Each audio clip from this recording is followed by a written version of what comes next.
Heart attack হচ্ছে হার্টের যে ব্লাড সাপ্লাই হঠাৎ করে যদি কোনো কারণে বন্ধ হয়ে যায়, তাহলে একটা হার্টের অংশ মানে হৃৎপিণ্ডের অংশ কাজ করা বন্ধ করে দেয়, যার কারণে আমাদের শরীরে ব্লাডটা ঠিকমতো পাম্প করতে পারে না। সেটাকেই সাধারণ ভাষায় বলা হয় হার্ট অ্যাটাক।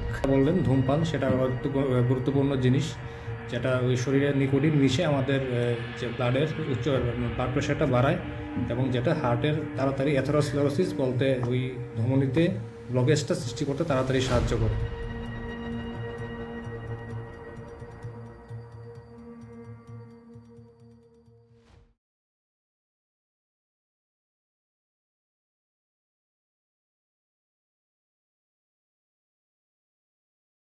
আমরা কথা বলবো বিলুনিয়ার হাসপাতালের একজন তরুণ প্রজন্মের চিকিৎসক আমাদের মাঝে সময় দিয়েছেন, দারুণ ব্যস্ততার মধ্যেও সময় দিয়েছেন। অমৃতের সন্তান ডাক্তার দেবাদিত্য ভূষণ। ডাক্তারবাবু, অনুষ্ঠানে আপনাকে স্বাগত। ধন্যবাদ। আমরা প্রায়ই শুনি যে হৃদরোগ এখন সমাজটাতে ছেয়ে যাচ্ছে, হৃদরোগীর সংখ্যা বেড়ে যাচ্ছে। হৃদরোগ হঠাৎ শোনা যায় হার্ট অ্যাটাক হয়েছে। তো এটা থেকে আমরা কিভাবে তাড়াতাড়ি পরিত্রাণ পেতে পারি? হার্ট অ্যাটাক শুনলেই মানে মনে একটা ভীতির সঞ্চার করে দেয় যে হার্ট অ্যাটাক বা হৃদরোগ, এই সম্পর্কে একটু বলবেন। তো হার্ট অ্যাটাক জিনিসটা কি সেটা আমরা একটু সাধারণভাবে বুঝে নিই। প্রথমে হার্ট অ্যাটাক হচ্ছে হার্টের যে ব্লাড সাপ্লাই হঠাৎ করে যদি কোনো কারণে বন্ধ হয়ে যায়, তাহলে একটা হার্টের অংশ মানে হৃৎপিণ্ডের অংশ কাজ করা বন্ধ করে দেয়, যার কারণে আমাদের শরীরে ব্লাডটা ঠিকমতো পাম্প করতে পারে না। সেটাকেই সাধারণ ভাষায় বলা হয় হার্ট অ্যাটাক।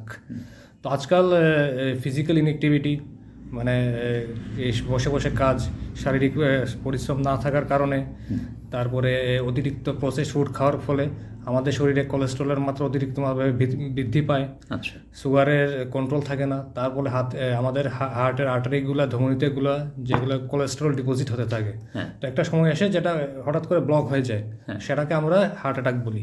সাবধানতা অবলম্বন করতে হবে, আমাদের শারীরিক এক্সারসাইজ নিয়মিত করতে হবে, অতিরিক্ত প্রসেসড ফুড আমরা বর্জন করব, এবং অবশ্যই যেটা বললেন ধূমপান, সেটা গুরুত্বপূর্ণ জিনিস, যেটা ওই শরীরে নিকোটিন মিশে আমাদের যে ব্লাডের ব্লাড প্রেশারটা বাড়ায় এবং যেটা হার্টের তাড়াতাড়ি অ্যাথেরোস্ক্লেরোসিস বলতে ওই ধমনীতে ব্লকেজটা সৃষ্টি করতে তাড়াতাড়ি সাহায্য করে।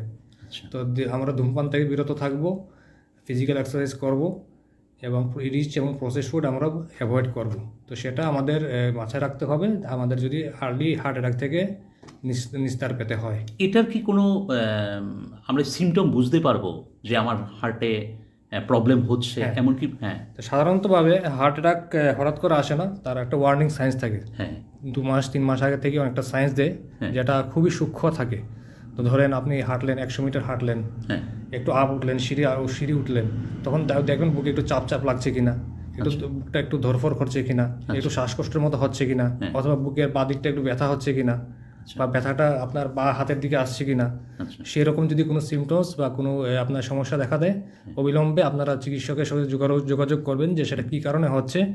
তো চিকিৎসক সেই আপনার সিমটমস অনুযায়ী আপনাকে পরীক্ষা নিরীক্ষা করবেন এবং হার্টের কোনো রিস্ক ফ্যাক্টরগুলো অ্যাসেস করবেন, এবং যদি কার্ডিক কোনো সিমটমস থাকে বা মরবিডিটিস থাকে, সেই অনুযায়ী আপনাকে অ্যাডভাইস করবেন, মেডিকেশন করবেন এবং টেস্টগুলো যা যা প্রয়োজনীয় দেবেন। যে ওই পরিস্থিতিতে এটা ডাক্তারবাবু বিবেচনা করে তারপর ঔষধ দেবেন। প্রয়োজনে কি ওই অনেকে আমরা দেখেছি যে পেসমেকার বসিয়ে দেন, এটা অবস্থা বুঝে বসায়। পেসমেকার জিনিসটা আলাদা। পেসমেকার হচ্ছে হার্টের ব্লকেজ। তো আমাদের হার্টের রিদম, নর্মাল মানুষের রিদম থাকে যেটা হার্ট বিট বলে, 60 to 80 থাকে। তো যেটা আমাদের এসএ নোট, সাইনোয়েট্রিয়াল নোট, যেটা রাইট এটা থাকে, যেটা আমাদের রিদমগুলো হার্টের পেসটা ঠিক মতো রাখে। তো সেটাই যদি কাজ করা বন্ধ করে দেয়, তো আমাদের হার্ট রেটটা কমে যায়। তো সেটাকে মানে আবার নর্মাল আনার জন্য আমরা পেসমেকার ব্যবহার করি। আর এটাকে আমরা সাধারণত হার্ট অ্যাটাক বলি না। হার্ট অ্যাটাক হচ্ছে হার্টের ধমনীগুলি যদি হঠাৎ করে ব্লক হয়ে যায়, সেটাকে বলে হার্ট অ্যাটাক। তো সেই ক্ষেত্রে আমাদের যদি অ্যাকুট হয়, মানে হঠাৎ করে হয়, আমাদের স্ট্যান্ড করতে লাগে বা থ্রম্বোলাইসিস করতে লাগে।